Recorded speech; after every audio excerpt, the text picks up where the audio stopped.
Ladies and gentlemen, boys and girls, children of all ages, kings, queens, mighty knights, and mages, how is everyone doing tonight? My name is Manny Sunny. This is the Prophecy Cup, and joining tonight for tonight's cast is going to be none other than Gunjan Prince and Nepal Silwal. How's it going, my brother from another mother? Today is going fantastic, and we have another quality game in the Prophecy Cup that me and Man Your Son are going to be bringing to your ears and to your screens. Well, my computer's what's bringing it to your screen as well as the internet. I'm just kind of here so I don't get fined like Joel Embiid did. Yikes. Thanks. The teams, Whale Hunters are... These teams don't stop fucking swapping sides. Like it's patty cake. Anyway, hey guys, how's it going? Champions Select's going. Don't know, pretty standard bands. I'm kind of surprised on the Scion band. Scion's not exactly the best champion since Riot smacked the shit out of him last patch. Sound right now is sitting as the premier top laner for blue and red side. Just a super tank. Wait, Lots Urgot? of Hello? that they compete. And in most people's eyes, actually, San looks to be the even above Urgot just because his engage is so. He just does things way easier than Urgot does. Urgot really sometimes has to like get Righteous Glory plus his ultimate off and then flash in to get that fear. San can just press R. But we are going to be seeing Thresh first pick with a Tryndamere being picked right in the first round. Spicy, spicy, spicy. That's got to be a Noxus Will Rise special right there. That's like really off the radar. I guess I'm still I'm still confused about the Scion ban because even though if he is still premier pick, unless Fug Tom Brady's son doesn't play it, that just doesn't seem like a good blue side ban. That seems like you kind of something you force them to ban, or if you do want to do the top laner trade. But Urgot didn't get banned, so instead they lock in Thresh first round, and then this Tryndamere pick and Bard. What's going on here with these teams? We are pretty much seeing a bunch of comfort picks being brought out because again, Thresh is not first pickable. Tryndamere and Bard should not even be close to being in the first round. Them picking Tryndamere this early obviously is most likely a comfort pick, something that they think that they can always do well on, but that is counter pickable. Obviously, we can either see the blue team go for option of engage from champions like Ornn or even just the premier top laner Urgot, or we can just see them go fire with fire, which I'm going to be very excited to see. Obviously, we're going to see now the Caitlyn round out the spot lane of Caitlyn Thresh. Caitlyn, when crit items get good, 700 range also gets good. And this character thrives off getting early plates, just snowball the game through. LeBlanc being picked up to round out the first round of the draft. They are going to go into the second round bans. I assume they're going to now, again, pinch that mid lane pool as the blue team has not picked their mid laner as of yet. Jungle Camille most likely being picked up here. However, she was nerfed in the last patch. Is no longer able to stun monsters anymore. So again, this may be a flex into the top or even the mid lane. I can see it being a mid lane, something to maybe go against the LeBlanc, something that's just aggressive. I guess since Irelia mid isn't really. Since Irelia mid kind of got slapped around, Camille still does have that hybrid shield to help her deal with the LeBlanc and just kind of get in her face. Yep. The ultimate would be super important, especially to lock down anything from even getting towards the Caitlyn. So I do want to see where this goes. Anivia and Riven are going to be banned out. Again, not standard bans in the second round draft, just bans most likely for comfort. Jinx and Ezreal being pinched by the side of the blue team. And now we're going to be going into, most likely this is going to be either the jungle or the AD carry being picked up here. Lucian is still open. Characters like Tristan are still open. Kai'Sa, Vayne. So I don't think there's too big of a pinch. Oh! Twitch being being picked all now. And there's a lot of damage on the side of the red team, but a lot of squishies as well. And Twitch, Bard, I don't think lane as well as Caitlyn Thresh do. So we're gonna have to see how they play out as this No, match goes on. unless this Tryndamere goes in the jungle, we're gonna have to see some sort of tank come out. This last pick should be some sort of flex between the top or the jungle, and it has to be a tank for the red side because they're just not gonna have anything. Blue team doesn't want the red team to play and enjoy League of Legends, so they're just gonna lock in the Zillion probably for the top lane. It's probably gonna be a top lane Zillion. It's something that got debuted in the LCS this past weekend by Huni.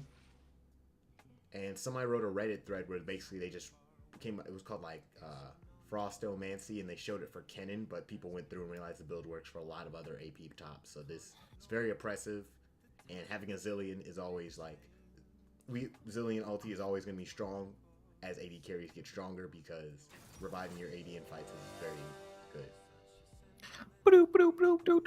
Coming in from Riot Games, this strategy was just recently patched, like not even 24 hours. Wait, what? So yes, they didn't release that as a patch notes. However, Riot did ship out onto the live client that they put in nerfs where now you can't proc the Frost Queen's passive if there's not an ally nearby to you from 1200 range. Maybe Riot didn't push it out, but there was multiple Reddit threads talking about it, and on League Twitter it was popping.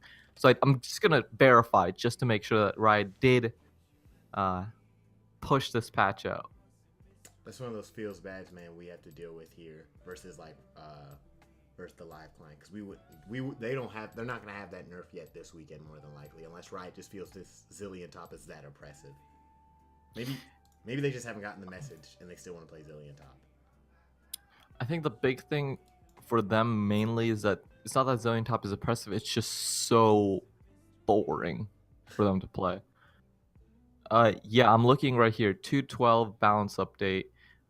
So the change that they did was that Spell Thief's line now requires an ally champion within 2,000 range to grant gold. Otherwise, they only deal extra damage.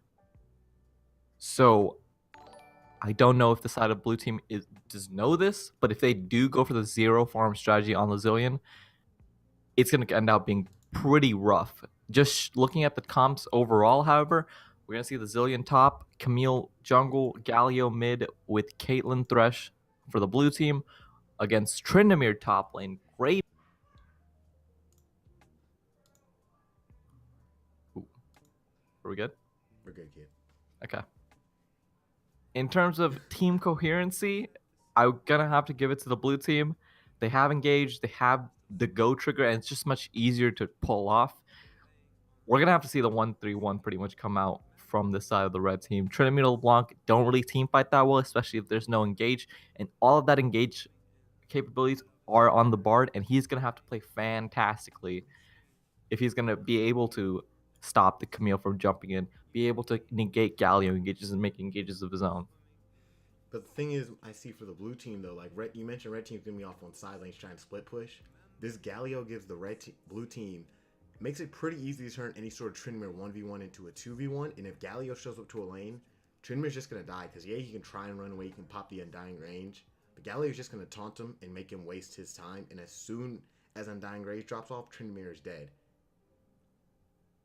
I agree. It's that bar of execution for the red team is just so much higher, and they just have to work so much harder to just get the same amount of results. You know, Galio Camille, that's such an easy engage option to always pull. Camille ease in, ulties, Galio ulties in. That's a team fight. For the red team, you have to see Bard ultimates going in. Maybe Graves and Tryndamere try to flank and try to find them caught out to where they can lock someone down. LeBlanc gets chains off. Just much harder than Thresh Q, Galio ulti, Camille ulti, Zillion double bomb. So I do want to see how they play it out because, again, comps that are this explosive, like the Tryndamere, like the LeBlanc mid, they can snowball very heavily. So if they do get a lead, they can run with it really easily. But if the game stays even, my money's always going to be on the blue team.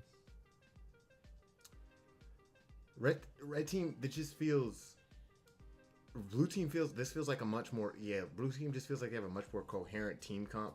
Red team is gonna have to rely on a lot of blue team mistakes or really just not knowing how to play against the strategy. And I feel like it's something that everyone's played against like a Tryndamere, like a 1-3-1 with the Tryndamere at one point. While it's frustrating to deal with, if you especially in a team environment like this, it's not too easy to out execute the team unless this Tryndamere is just like absolutely godly.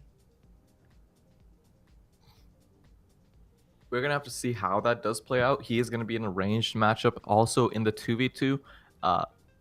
In terms of damage, obviously, I would always take Tryndamere and Graze over Zillion Camille, but in terms of how easy it is just for them to get on top of the other character, Zillion has speed up, Camille has her own E.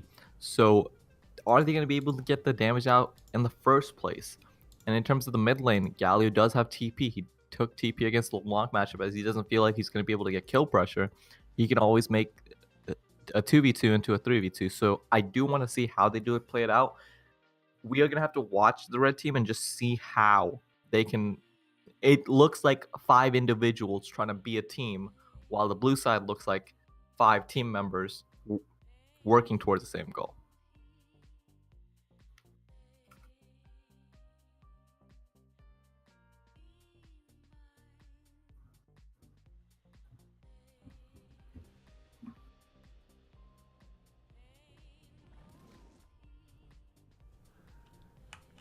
Gonna try and avoid top lane as much as I can because no one has, unless everyone has neck pillows ready. You're going to instantly fall asleep the second you look at that lane. Like it is so, especially going into Tryndamere who can keep himself healthy in the lane. You're gonna not enjoy yourself.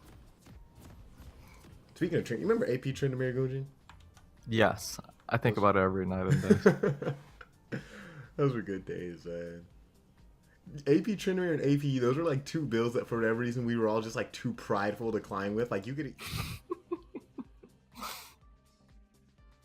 I remember those days. I used to be like, AP Tryndamere, what a degen build. I'm never using that build. Never. I don't know what was wrong with us.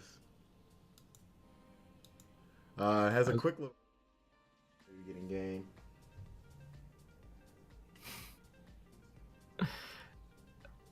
Stream quality too high. Someone's mic is really bad. Lol. Wait, whose mic sounds bad? You're hurting our feelings. Come on. I feel hurt. Is it me? Don't tell me it's me, please. It's not you. It's me, man. Damn. Yeah, it'd be like that sometimes.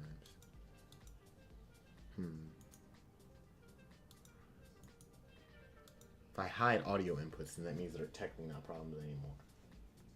Who the heck is Cody, dude? No, I'm not Cody. I'm Manny or Sunny. Come on.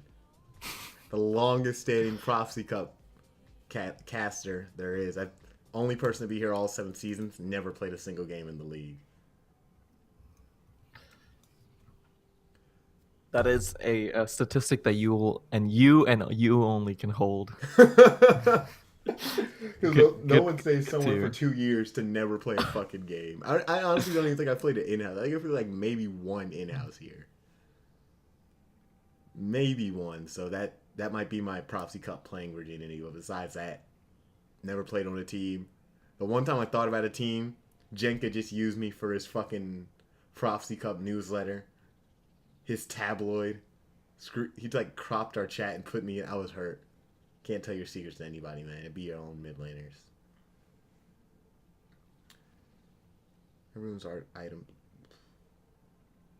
So I'm really curious why Twitch is in the mid lane and why Bard's going bot. Unless he's just taking a really weird route to set up an early line of scrimmage. But even still, Twitch doesn't need to. LeBlanc should be the one going to the position he's going to. Most likely, it's just going to be a lineup scrimmage thing. He just didn't decide to walk through the bot lane to get into the early bush. Obviously, there is invade threat with the Thresh being picked up. Not able to see. He hasn't leveled up anything yet, but again, they could look for something level 1 as it shakes out. But again, I just want to see how the red team plays this lane out, because this looks like a solo 2 team comp. No flame, no nothing. No flame, wow. It You guys looks are like garbage. a solo 2 team comp. So no flame. Hey, I say it's a high bar of execution, and if you can execute at that high of a level, it's always good. Oh, which one of these weirdos? So I figured out why my audio wasn't working. So I had to add a new audio source because whichever like the default one for this Prophecy Cup scene collection, they have push to talk on their caster mic. If you cast with push to talk, especially as a play-by-play caster, you're trolling yourself because you're gonna have at least one team fight where you just get so like into it that you forget to smash down, especially on mouse button 3. Like, I don't know about y'all, but I know my mouse, it gets really funky trying to hold that middle mouse button. If I miss it and I miss a whole fight, I'm gonna be sad. Also, bigger thing on Twitch, I'm over here criticizing his pathing to go stand on the line of scrimmage when really I should talk about the fact he didn't buy items. Still sitting on 500 gold. Hey, maybe he disconnected right as he clicked out. Nah, dude, that's some hardcore memeage right there. Like, are you that excited to go stand in place for 45 seconds that you forget to hit the P key on your keyboard? Maybe he's just an 80 carry main that's excited to play the game again. You know, I'm excited. Of course you are. And while League of Legends was not fun for you to play, all you did was bitch and moan about this and play other games. Or you went and got in shape. Garbage. That is what my entire lane does. We're a bunch of moaners. If the game isn't centered around 80, trash! Who wants to play this game? Fortnite, here I come. Except Gunji didn't like Fortnite because he was bad at building. Hey, I was good at Minecraft, so the correlation is Fortnite, right? I mean, they said, yeah. We are just gonna be soon getting into game very soon. Looks like the player Tom Brady's son on the Zillion top is just having a little bit of issues. Gonna be reconnecting in right now, and we're into game. Oh, finally into game. Hallelujah. Oh, directed camera, nice. Okay, Twitch recall, thank goodness. If you have just joined us, my name is Prince of Nepal. My fabulous play-by-play caster is Manny or Sunny. We're bringing you the Whale Hunters versus the Dankest Memers today on February 13th, 2019. This is going to be our last Prophecy Cup game before Valentine's Day, although I'm pretty sure no one in Prophecy Cup has a Valentine. Minus our, that's too old of a meme. No one's here ready for that. Hey, I believe in all of you to have at least one Valentine tomorrow. How's your I hope that you guys going? Hey. Hey. You'd have to call for that one, kid. Chill out. It's a joke. I'm just bringing out the truth, kids. Don't let this guy sell fake dreams to you. It's okay to be lonely, because all you need is the what's that skin, KDA or Popstar on it. I need that or some Ben & Jerry's cookie dough, especially. Oh, I might buy that tomorrow. Actually, it sounds really freaking good, especially as payday. Sounds good. Lane's gonna start off pretty normal. Jungler starting on their red buffs. Red side tried to go for the bluff, which is kind of redundant. They decided to go for the bluff, but honestly, in lanes against Caitlyn, I never try and make bluff plays. I would rather just get the lane control early on, especially because I know I'm going to be pushed into tower so heavily. Yeah. I don't agree with it at all, but I do want to see how this shakes out. Obviously, Caitlyn is going to be pretty much perma pushing the Twitch into tower unless jungle ganks do happen. Okay. Oh my going god. Hard. That crit and that ignite. Zillion might be able to get the tick boom, but he's actually not even going to get the kill. Flashing away. Bottom lane, here we go. Going for the all-in. Level 2 aggression. Trying to put the trap. Bard has to flash over it. Ignite off a Thresh, but Bard's able to duke out or heal it out with some potions, and they'll be doing fine.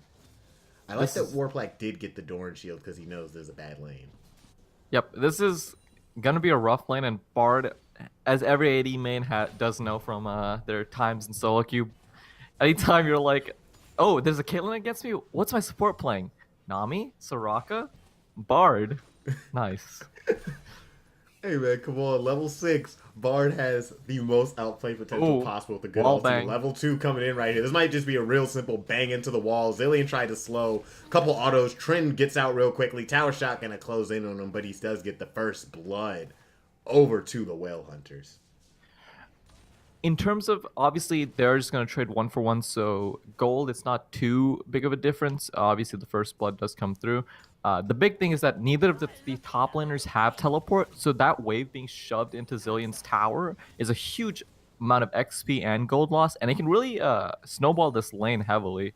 Because if Zillion's not able to stabilize at the position where he just double bombs the Trinity every time he dashes in, and can sustain through it and get his Klepto stacks, this top lane might get really rough, and is gonna have to require jungle intervention.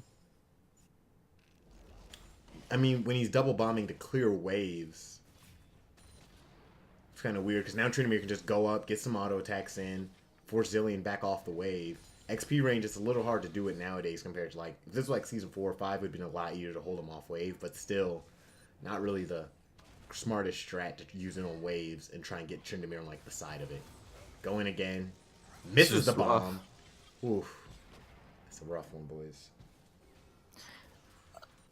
The thing I'm talking about is that there's a threshold where Zillion double bomb will clear casters. So if he's able to put that on waves, he kind of wants to be in a position where he can just always shove in the Tryndamere. Slowly but surely, Twitch going stealth. They have to know a play's coming, and they're just gonna sniff it out, even though they're not the rat, and get away from that. That was pretty telegraphed. Also, Graves went through a ward that was really good placement by Kiss on the lips. Why do these guys? Why can't they just have normal names? Yeah. I think it's really funny, the Tom Brady's son and the kiss on the lips meme. Yes. Trinity got a real easy kill. And this is this top lane looks rough. I can see how this lane does win in matchups like this, but if you're never able to be pushing the person in and getting those Klepto farm stacks, you're kind of just a free top lane. This is one of those moments where he watched Huni and he like read through the guide and he told his team like he's been playing in practice tour when he hasn't. Or right here when Thresh hits a beautiful flash flay, gets the hook, gonna see Bard try and take the magical journey. Camille following him, he's gonna go down immediately as soon as he gets to the Oh my god! Caitlyn? So unfortunate. At minion block. Forced the flash out of Caitlyn right there. She's going to have to lose that. Galio having to jump away. LeBlanc just putting a lot of pain on him in the mid lane. Bullying him early as quick as he can. Really unfortunate that Caitlyn had the flash right there off of what was a great play set up by her support and her jungler. And that's honestly what I want the Camille to be doing more often in this lane. And with the flashes down now, she can do more often. This Caitlyn is really the win condition. Obviously, the Zillion feeding top lane is not too conducive to winning, but as the game goes on, he's just gonna get to a point where he's gonna say, "I'm gonna push in the wave top, and then I'm just gonna run with my Caitlyn bot." And all he needs to be doing is, as long as he gets clutch ultis off in team fights, this early game is really gonna be forgiven. And that's kind of the unfortunate thing about this Zillion, like, as long as your R key is still on your keyboard, you can still be a useful member of your team. Of course, Tryndamere, getting ridiculously fed off you isn't your plan, but it doesn't matter how fed Trynd gets if you have an R button that you can use in team fights, because when you're building AP and you're healing people for, like, you're having your AD carry come at, like, 800, 900 health. Oh, no. It's ridiculous. He's going to initiate the dive. Zillion doesn't have ulti. Tryndamere has the Undying Rage, and after the double bomb goes down, a couple more autos will get it. The Galio Hero's entrance comes in. Tryndamere now has to make a getaway, and he's not going to do it. Shutdown coming in for the Galio with a pretty good roam. LeBlanc should be taking advantage of this, trying to push in the wave while Galio has to take the slow walk back. And good play on Galio to recognize that most likely my top laner, who is level 5 compared to level 6, is just going to get dove there. There might be a little bit more interaction happening in the river. Yeah, LeBlanc going to be everyone's favorite rapper, pull out the 2 chains. Graves going to throw out the smoke screen. Galio putting up the taunt, throwing the wings together, trying to get under this tower to freedom. There is no one here, except maybe the Camille in a little bit of time. LeBlanc jumps back, but now here comes the second part of the fight. Level 4 Camille, that's kind of a yikes right there, dude. Getting in the fight, gonna have the chains thrown on her. No. Locked up, the Ignite going down to the double kill. And Zillion still doesn't have level 6, so LeBlanc and Graves are gonna try and go for this dive. They're gonna realize they don't have quite enough health to go for it. They just kind of have to hope Zillion misplays and walks too far out. And this is just like one of those situations in solo queues where the lemmings just run in one by one by one by one. Camille wasn't able to get in on time into the fight, and so when she engages in at level 4, like you mentioned, they're gonna look for this before he gets 6. Look at how close he is right now. They can get this before he kills minions, and he doesn't get 6. Flash, and now he has the ulti. He gets it in time. They aren't able to get this kill. That was a really close play by him. That was cutting it way too close, and at that point, you don't know if that's an outplay or misplay. But thankfully, he's not able to die for his fourth time in the top lane. At this point, he should be fine. It doesn't look like Redrimir has dive pressure anymore, but hey, we've seen weirder things happen in League of Legends. How this game ends up playing out. Now Zilean, he also has the tier, which allows him to hopefully keep mana pool up, unless he spams bombs this hard. Now he's low on mana, he doesn't have ulti. Trin has the ulti, he's going to go for this, get the crit. Don't even think he's going to have to pop the Undying range, but he does it just to be safe and get his way out. And that's Zilean's fourth death at 9 minutes in the game. This is really starting to look like Tom Brady's son just like saw the guide and was like, yeah guys, practice tool, I totally played this. And like isn't understanding how to properly play this. Or maybe he's not familiar with a matchup against somebody like Trindamere. The issue just was he didn't understand when he was strong and when he was weak. In the early game, he shouldn't have been pushed up that far to be getting Trindamere just engages on him. And the second that lane becomes where he he flashes as well, and he has Ignite. Obviously, with the old Spell Thieves line, I think you had pressure and even kill pressure to be taking the Ignite in the top lane. But with the nerfs that just came out, it doesn't feel like you really have kill pressure in that lane. So, weird choice on him taking the Ignite, and he's getting heavily punished off at this point. The thing is, like, that's the thing with this Ignite, too. Like, I wish he had maybe taken, like, I get Kleptomanes, but if you've taken, like, the Unsealed Spellbook or something, swap this out, because if he doesn't, like you say, he doesn't have kill pressure, now there's just going to be a wasted Summoner Spell for him, because you're not going to see Zilean, like, at the back end of a team fight, bombing people left and right, cleaning it up. There's no insane Zilean quadra kill or triple kill here, like there is for a Trindamere at the back end. Also, Zilean's not going to be split pushing, trying to look for solo kills like Trindamere will, so he's just kind of a wasted Summoner Spell at this point. It helped him get, what, 1 kill on Trindamere by accident? Yep. And that was maybe just because Trindamere just forced the dive there. This lane is getting from bad to worse, and at this point, the Trindamere will just chain dive the Zilean here. He's going to doesn't even pop ultimate. Graves is going to come in right here. Camille tried to look for a play bot that didn't work. They're going to show how to make a jungle play work as Trindamere gets away without even having to pop the Undying Rage. So Zilean's now 0-5. He's going to come back to lane, probably get dove again in all honesty. And I feel like his team at this point has just left him on his own. Camille's trying to look for plays, but she can't really find anything for her. And he's just getting so much gold. The big thing that did change with the which Season 9 patch was the tower playing. That was the big thing that Riot added, and it adds so much gold. If you get into lane matchups like this, where you're just feasting against the enemy laner, this Trindamere is set up to carry at this point. He's sitting on 6.5k gold at 11 minutes in. He's going to be able to pick up most likely either his PD, his attack speed item, or honestly just start going on towards IE if he wants to. He's going to look for the dive right here. 3k, and it's going to increase as he gets the slash through. Going to heal up and just keep pressing top. They were able to get an Infernal Dragon, the blue team. I accidentally had camera locked onto him, but red team just got Shelly pretty easily. So global objective traded, and Trindamere is still unfuckwithable here on this top side. And he just buys so much time. They are able to get the Shelly. He's able to get out. And honestly, that play, probably not worth it. He wastes his flash, he wastes his ignite on the Zilean.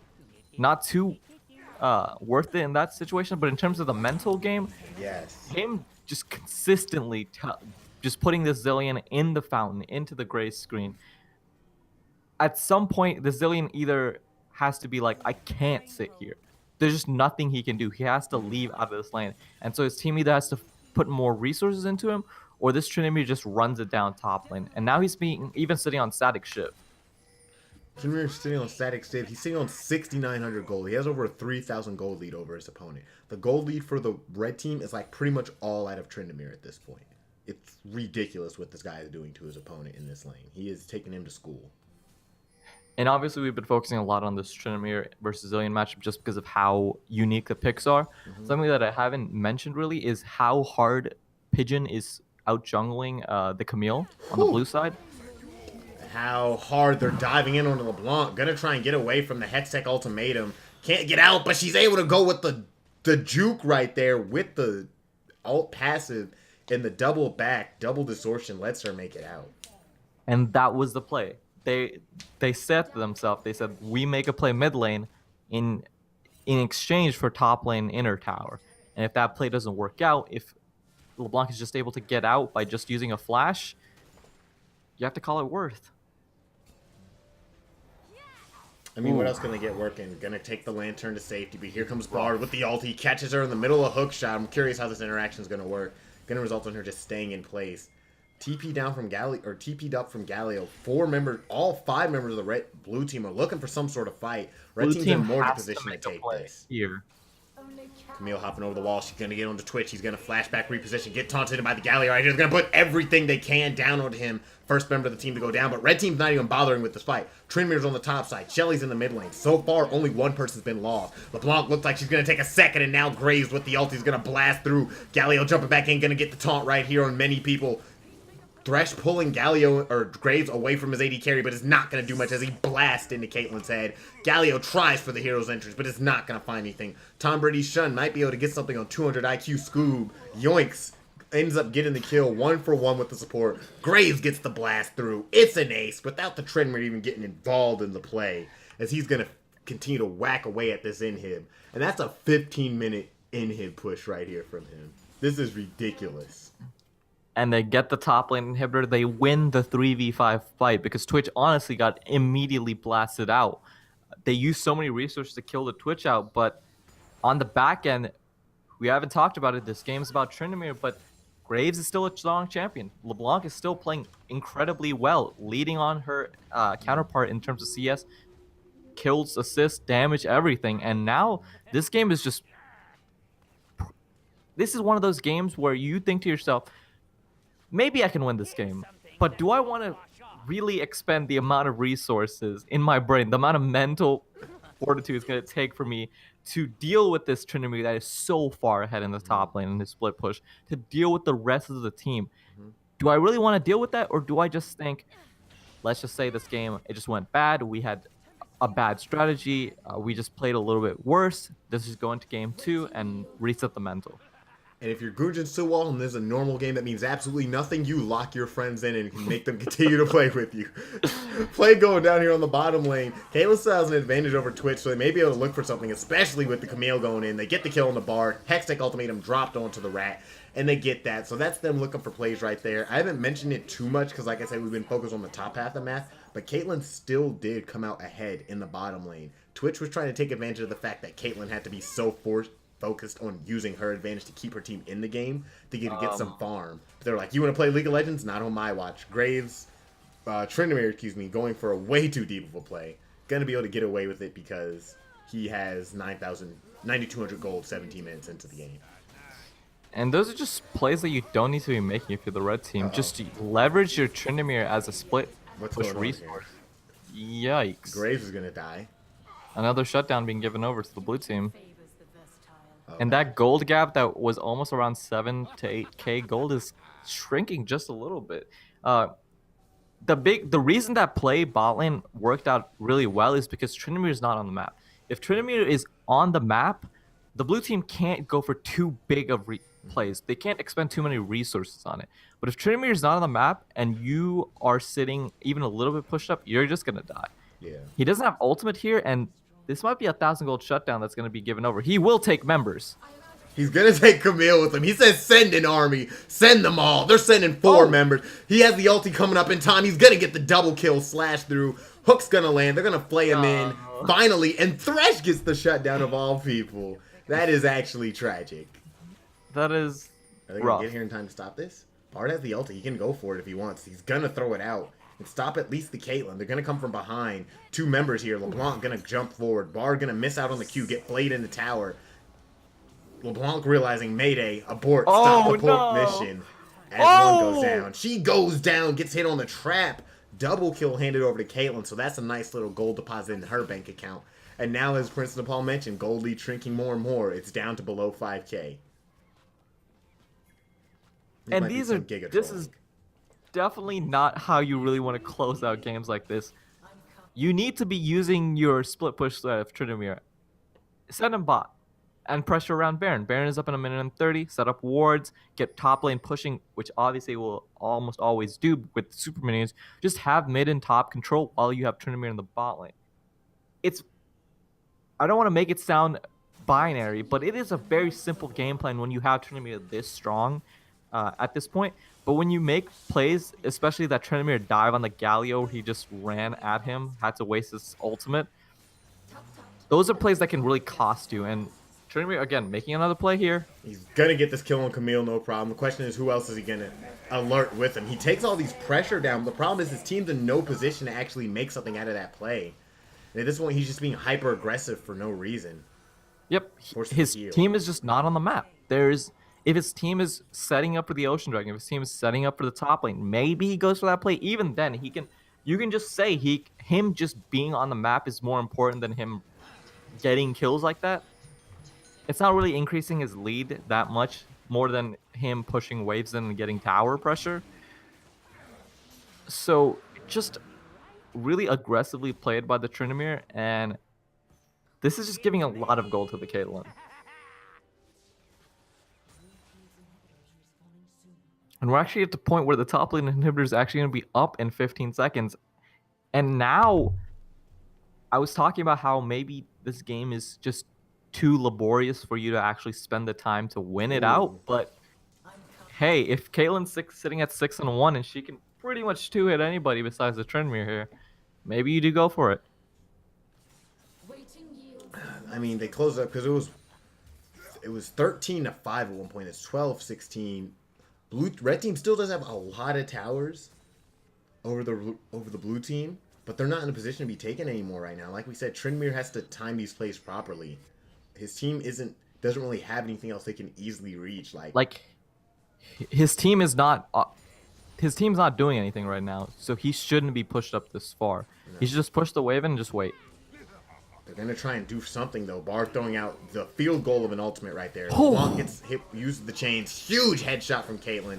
Gets what a LeBlanc. Grab. A hook right there. Pulling Twitch back in through everything. Here we go. Kelly gets the double kill. We're going to see them jump onto the that Graves right there. Going to set him up. Three people down. Why is the Tryndamere here trying to roam to make the team fight play? I'm not really sure. Pushing there. He lost the wave because of Zillion, so now, like, red team, that setup they tried is gone. Caitlyn gonna push in this lane right here. And this gold lead is shrinking more and more. We're at a 3,000 gold lead, and they're about to get a second tower for pretty much free. Zillion's getting gold by himself in the bottom lane. He's gonna go in right here. He gets this kill. He's gonna get knocked up. Taunted in by Galio. Launched back through, trying to get on the Caitlyn, but he can't kite properly. Goes down, not able to get in. Caitlyn just absolute man mode. Gonna put the final ulti. Not able to get it. Twitch has to open up with the rat-tat-tat-tat to try and save the mid lane tower. And this bot lane about to bust and kiss on the lips. I love saying their name. They're playing so well in this game right now. Just key hooks onto the Twitch. Actually was invisible when he made that hook onto Twitch. Most likely wasn't going for him, but hey. If it's flashy, it's flashy. And about to bust, making such good plays on this Caitlyn, getting the damage out when it's necessary, and that issue that I talked about in the champ select where their engage is really iffy. It's just Bard ultimate. And so when they do try to make the play mid lane and they don't hit the Bard ultimate, which is like a 3-man Bard ultimate or 2-man Bard ultimate, there's not really much that they can do. And Caitlyn is able to turn it because she's just so much stronger of a carry than the Twitch, than the LeBlanc, and the Galio. Coming up here, 22.5 minutes. Red team has lost what was an absolutely almost insurmountable early game lead. Tryndamere. You have to make the play now. They're about to go for a play. Tryndamere's bottom side. Red team's going to see this, and they're going to realize, or blue team's going to see this and realize this is what red team wants. We're going to see if we can make this play better than them. Red team slowly collapsing in on the blue team. It's going to be the 4v4 over at the pit. Meanwhile, on the bottom lane, Tryndamere bringing the pain onto Zillion. Going to go back in, look for the kill as quick as he can. Zillion not going to let him get it. Red team, meanwhile, forcing the pressure on the blue team. Going to force them out, and the bluff has been called.